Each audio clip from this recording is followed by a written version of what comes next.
Good evening or morning since it just turned 1 o'clock in the morning. I'm not sleeping. I had a rough day today. It was Easter Sunday, and Olivia and I were invited over to my parents' place, my sister's place, and we went over. I haven't been feeling good all weekend. Some kind of allergy. I don't know. Cold. Something minor. It wasn't a big deal. But I slept a lot this weekend. And I went and got ready and went over to my sister's place. And we had dinner there. There was a big spread, ham, meatloaf, mashed potatoes, deviled eggs. It just kept reminding me that I'm getting closer and closer to the holidays that John and I really enjoyed. 4th of July was kind of like our day. We met and saw some fireworks for the first time when I was 15. And we had a great time. Riding rides was a big fair.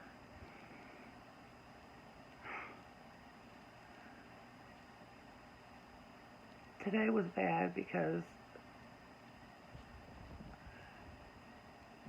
I know I'm never going to get it back. It's barely 3 months on, just now realizing that I'm never going to get him back. Not the way that I'm used to. Not the way that I would love to have him back.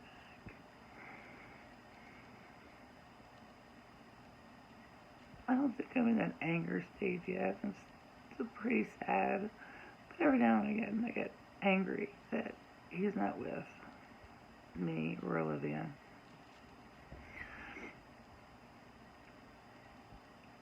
And yeah, the situation angers me. Anyway, I'm going to read a poem tonight. I know it's been a long time since I have, maybe a week. I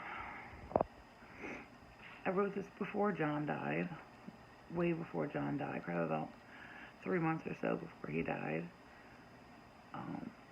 It's a dark poem. It's dark and actually doesn't even have a happy ending. I titled it The Fake Family.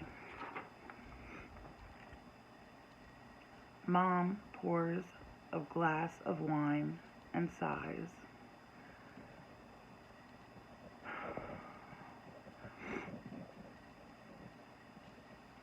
Mom, more wine in her. I'm sorry. I'm going to start over. It was a bad day. Forgive me, starting over.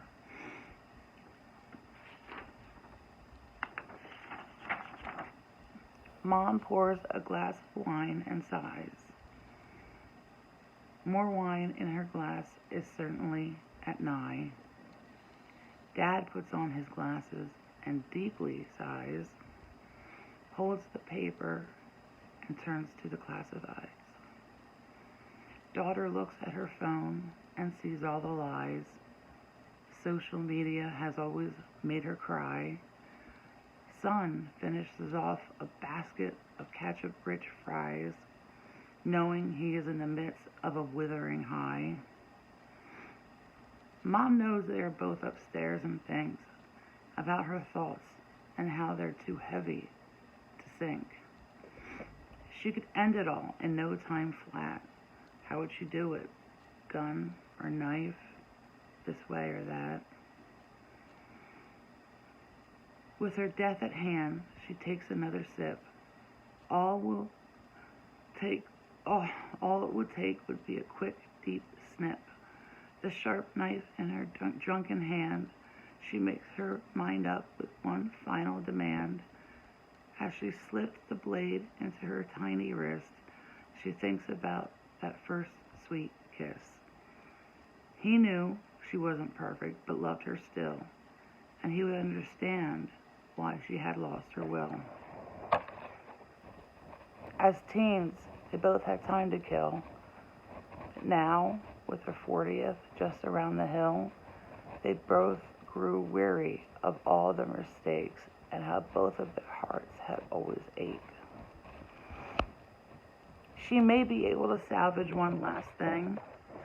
Surely, with her death, they would all finally see how without her and all her selfish ways, they could move on and live, come what may.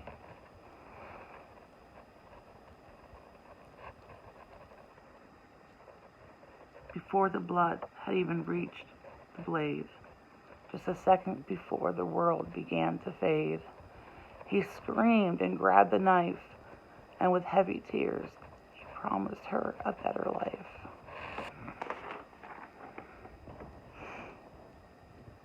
He told her that he loved her again and again. For all her flaws, he would always be her man. No, her suicide would never be right. They were souls of passion and husband and wife. All of them were finally together again. She could see their love would never ever end. But as she closed her eyes to contemplate, her mind's eye could see that it was all just a fake. The void of loneliness had taken a hold. She looked at her image and saw nothing but old. There was never a family she held so dear. It was all a mirage, the answer to a question clear. The whole time was a sweet and lovely yarn, something to distract her from the pain in her arm. The blood and tears, sure, they were real enough, for her suicide was always never really that tough. Obviously, I was in a dark mood when I wrote that. Dark and sad. And throughout these couple of months and weeks after losing John, I had considered once or twice, I would never do it though. I mean, I have Olivia, and I know losing B would kill her. She would be without a parent.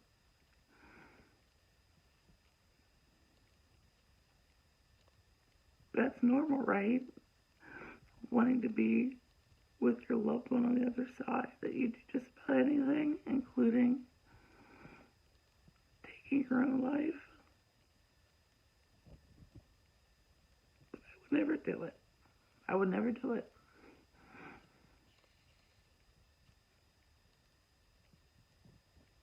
I love Olivia so much, and we have only each other.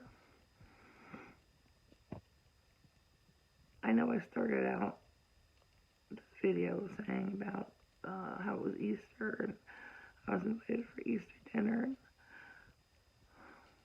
I just couldn't bring myself to smile the entire time I was there.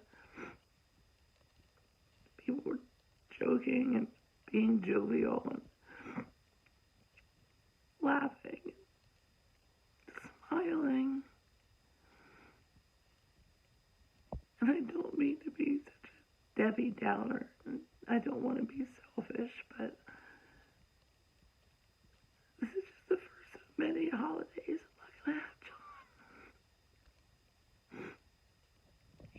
John. He's gone. It's after 1 here. I haven't slept. Not really. In the last couple of days. John was everything to me. Perhaps that's why God took him. Because I was putting all my happiness and all my faith and all my joy into one person. It wasn't God, it was John. I don't know, is God that vengeful? Is he that mean? Would he take my husband away because I loved him too much? Because John loved me too much? Anyway, I apologize for being so emotional. It hurts. It really hurts. My heart breaks every day. Every day. I can't believe someone can live with a broken heart. Get up every morning, break all over again, go to bed with it broken, and wake up with it even more broken. I swear to God, my heart's in a million tiny different pieces. It's like someone took my heart and threw it in one of those shredders, those crisscross shredders that you can't do anything about. My heart will never be mended. No one's going to sit there and try to find words to match words and punctuation and letters and numbers. No one's going to do